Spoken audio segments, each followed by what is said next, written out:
Assalamualaikum warahmatullahi wabarakatuh. Perkenalkan, nama saya Syahbanur di kelas Unamal, NIM 1831042122, kelas PJKRH angkatan 2018, ingin mempresentasikan paradigma pendidikan dan jenis penelitian.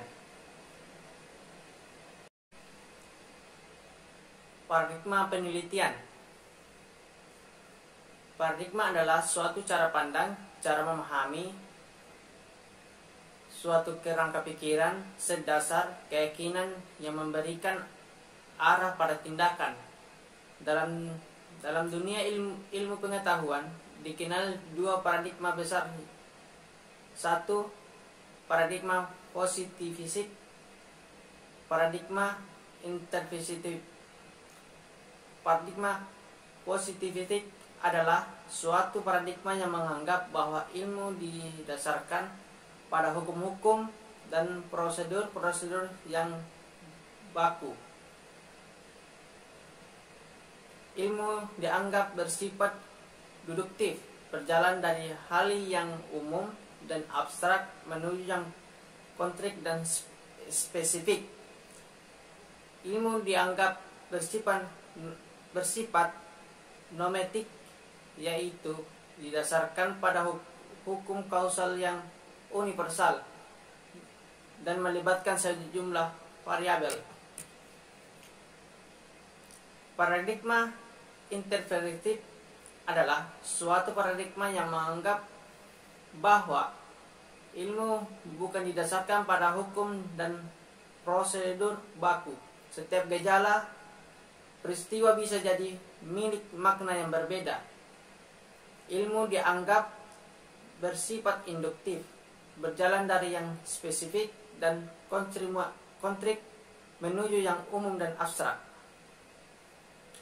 Menurut Sugiono, tahun 2009, paradigma penelitian diarahkan sebagai pola pikir yang menunjukkan hubungan antara variabel yang akan diteliti. Hubungan antara variabel tersebut harus dapat menjawab jenis dan jumlah rumusan masalah penelitian. Variabel itu juga menentukan hipotesis dan teknis analisis statistik yang akan digunakan. Dengan memahami paradigma ilmu, kita akan melihat bahwa setiap pendekatan, baik kuantitatif maupun kualitatif, memiliki cara berpikir sendiri, dan dengan cara masing-masing tersebut memberikan manfaat bagi pengguna ilmu pengetahuan. Setiap pendekatan memiliki kelebihan dan sekaligus pada saat yang sama juga memiliki keterbatasan. Pendekatan penelitian. Secara garis besar, dua pendekatan dalam penelitian yaitu pendekatan kuantitatif dan kualitatif. Sebagai dikemukakan di atas, kedua pendekatan ini lahir dari paradigma yang berbeda. Pendekatan kuantitatif. Harus diakui bahwa pendekatan kuantitatif memang memberikan warna terbesar dalam perkembangan ilmu keolahragaan. Lihatlah bagaimana seseorang peneliti mengkaji denyut nadi maksimal untuk kemudian menentukan dosis latihan, meneliti kandungan asam laktat, mengukur kecepatan dan kekuatan otot. Semua itu adalah contoh-contoh penelitian dengan pendekatan kuantitatif. Secara garis besar, penelitian dengan menggunakan pendekatan kuantitatif ada dua macam. Satu, penelitian eksperimen. Dua, penelitian non-eksperimen.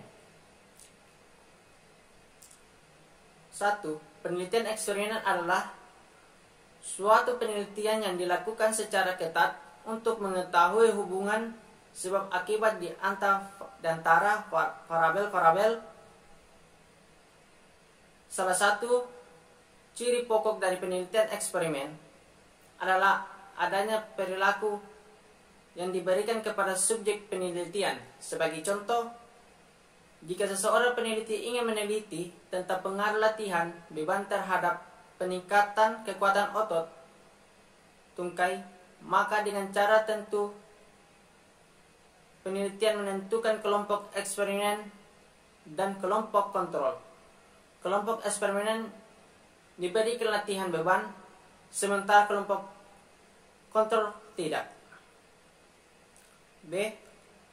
Penelitian non-eksperimen adalah suatu penelitian di mana penelitian sama sekali tidak memiliki kesempatan untuk memberikan perilaku atau melakukan manipulasi terhadap variabel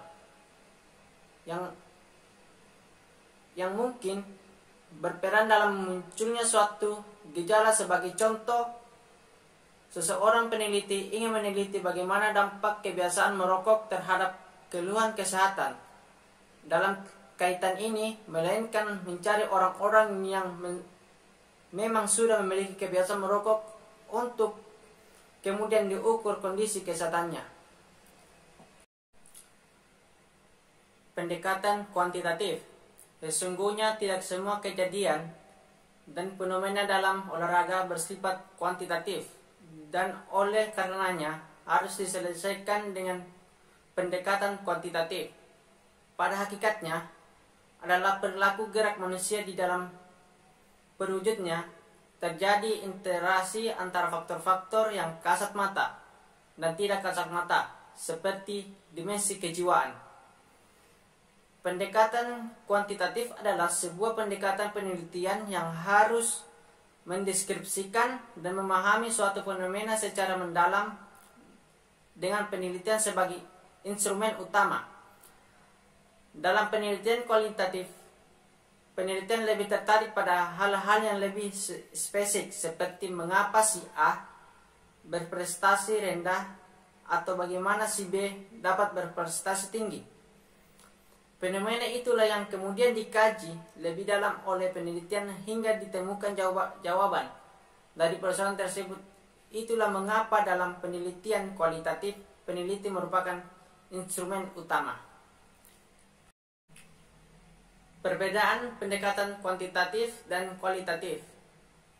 Beberapa peneliti merupakan metode kualitatif dan mengambil data, tetapi menggunakan prinsip berpikir positif dalam mengambil kesimpulan. Misalnya, ketika peneliti menggunakan cara kaku, kerangka teori, dan memasukkan semua data dalam rangka tersebut. Sementara itu adalah juga peneliti kuantitatif yang didasarkan pada cara berpikir interpersif. Misalnya, metode kuantitatif tidak digunakan untuk menguji hipotesis, mencari hukum, atau meramalkan, tetapi untuk memahami konteks kelompok-kelompok yang berbeda. Perbedaan pendekatan kualitatif dan kuantitatif dalam bentuk tabel.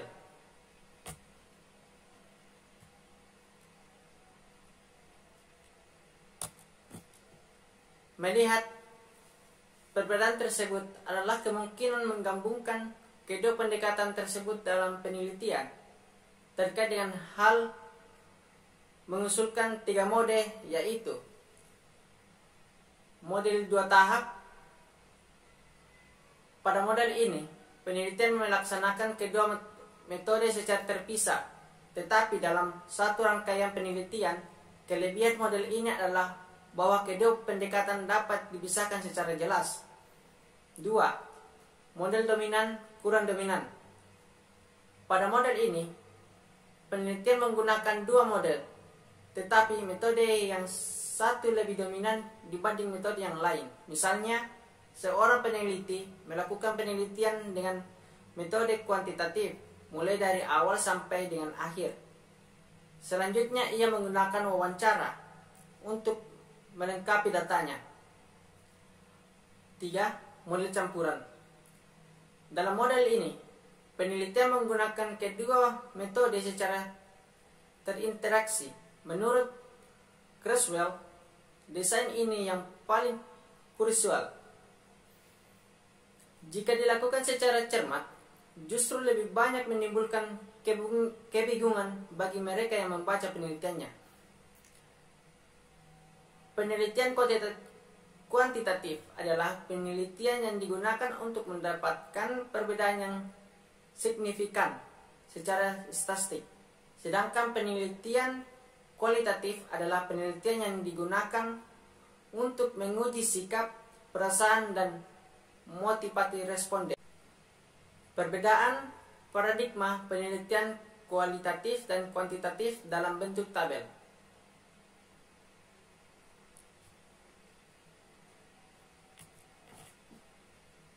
Teknik penelitian kualitatif memiliki keterbatasan uji signifikasi sehingga hasil penelitian kualitatif tidak dapat membedakan signifikasi berdasarkan populasi responden. Oleh karena itu, paradigma dalam metode penelitian ini merupakan metode penelitian kuantitatif. Metode penelitian kuantitatif memiliki tujuan untuk menguji hipotesis sesuai dengan data yang diperoleh untuk dapat menghasilkan kesimpulan yang objektif. Jenis-jenis penelitian dalam olahraga. Secara umum, penelitian dalam olahraga dapat dikelompokkan dalam 3 kategori besar, yaitu kuantitatif, kualitatif, dan kombinasi antara keduanya. Mari kita lihat dalam bentuk tabel kategori dan jenis penelitian dalam olahraga.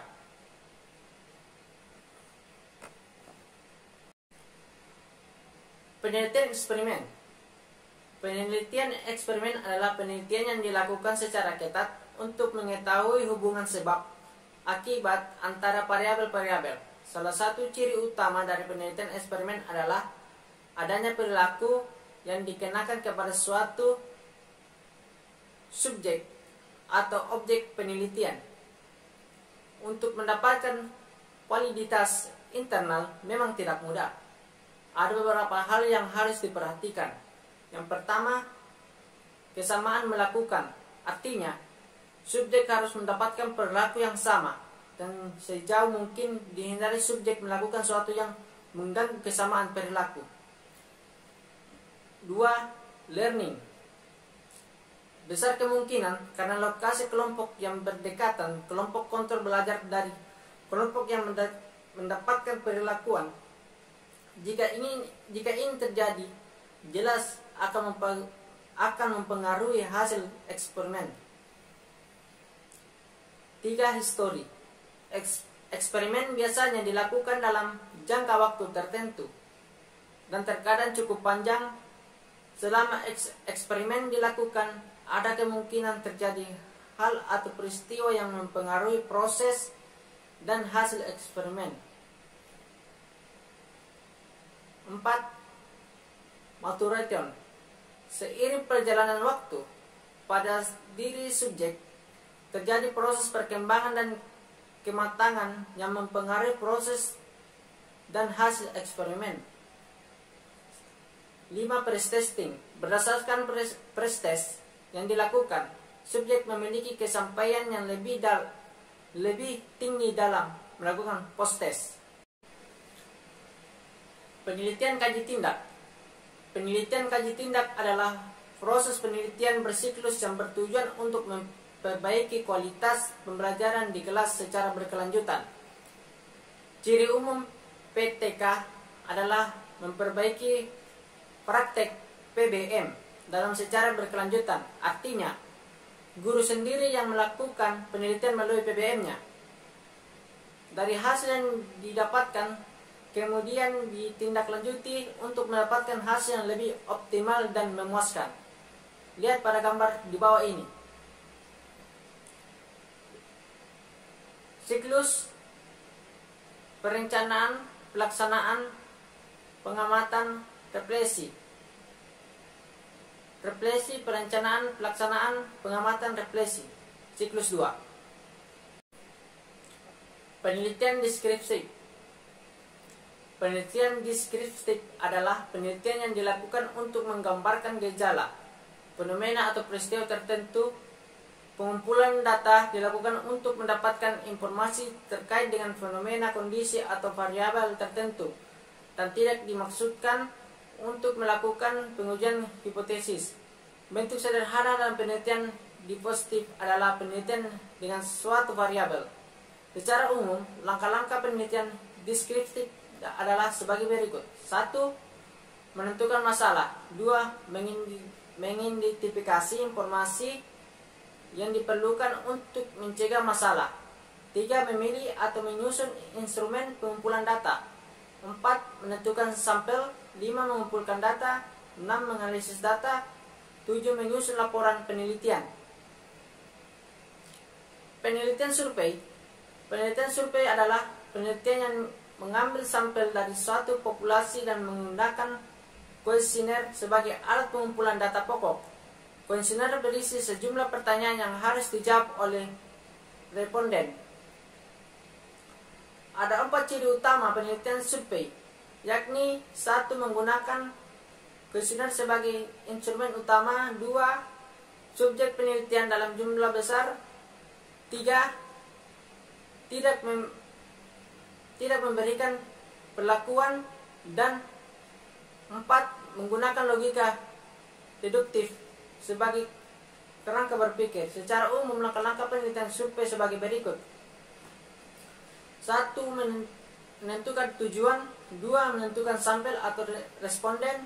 3. Menyusun kuesioner sebagai alat pengumpul data. 4. Uji coba kuesioner untuk menentukan kualitas dan reliabilitasnya.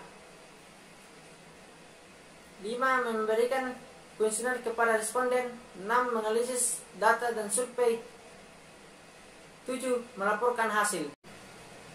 Penelitian korelasional adalah penelitian yang menghubungkan satu atau lebih variabel bebas dengan satu variabel terikat tanpa ada upaya untuk mempengaruhi variabel tersebut. Bentuk sederhana dari penelitian korelasi adalah hubungan antara dua variabel.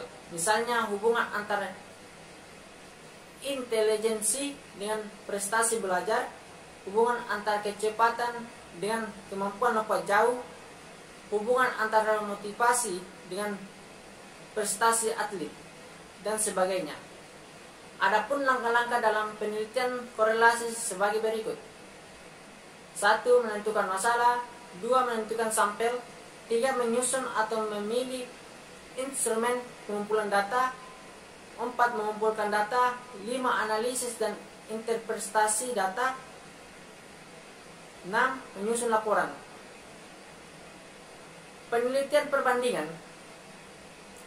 Penelitian perbandingan adalah penelitian yang membandingkan satu kelompok sampel dengan kelompok sampel lainnya berdasarkan variabel atau ukurannya tertentu. Penelitian evaluatif adalah suatu penelitian yang menggunakan prosedur evaluatif untuk mengumpulkan dan menganalisis data. Prosedur evaluatif memiliki dua kegiatan yang pokok, yakni pengukuran dan hasil pengukuran dengan standar tertentu. Seperti yang kita ketahui, program adalah suatu yang dinamis, berubah, dan berkembang sesuai dengan tuntutan dari masyarakat. Kelayakan suatu program perlu diuji, apakah masih bisa dilanjutkan, diubah, atau diganti. Melanjutkan program yang tidak layak hanya untuk membuang biaya, waktu, dan tenaga saja. Adapun langkah-langkah dalam penelitian evaluasi dan dipaparkan sebagai berikut. 1. Penegasan mengapa penelitian evaluasi dilakukan. 2. Memilih model evaluasi yang sesuai. 3. Mengidentifikasi pihak-pihak yang terkait dengan penelitian. 4. Penentuan aspek yang akan dievaluasi. 5. Menyusun instrumen evaluasi. 6. Pengumpulan data dan analisis data. 7. Pelaporan hasil evaluasi. Perkembangan Penelitian perkembangan adalah suatu penelitian yang bertujuan untuk mengembangkan suatu produk baru dan menyempurnakan produk yang sudah ada. Istilahnya, produk bisa berarti perangkat keras seperti alat pelontar bola, modul, instrumen, atau bantu pembelajaran, model bimbingan, dan sebagainya. Adapun langkah-langkah penelitian pengembangan dapat dikemukakan sebagai berikut. 1. Analisis kebutuhan. 2. Menyusun rencana penelitian. 3. Membangun produksi awal. 4. Uji coba lapangan awal. 5. Merevisi hasil coba. 5. Uji coba lapangan. 6. Penyempurnaan hasil uji coba. 7. Uji pelaksanaan lapangan. 8. Penyempurnaan produk akhir. 9. Melaporkan hasil. Penelitian kualitatif adalah sebuah penelitian yang dilakukan untuk memahami suatu fenomena secara mendalam dengan penelitian sebagai instrumen utama. Metode pengumpulan data dalam penelitian kualitatif ada 2 kelompok, yaitu pengamanan dan wawancara. Pengamanan adalah memperhatikan objek secara akurat, mencatat fenomena yang muncul, dan mempertimbangkan antara hubungan antara aspek dalam fenomena tersebut. Pengamatan terdiri dari pengamatan biasa, pengamatan terkendali, dalam pengamatan terlibat. A. Pengamatan biasa mengharuskan peneliti sebagai pengamat murni, dalam arti penelitian tidak boleh terlibat dalam hubungan emosional dengan sasaran yang diamati. B. Pengamatan terkendali pada dasarnya sama dengan pengamatan biasa, yakni penelitian tidak terlibat dalam emosional. Hanya saja dalam pengamatan terkendali, peneliti melakukan intervensi terhadap perilaku dan setting pengamatan.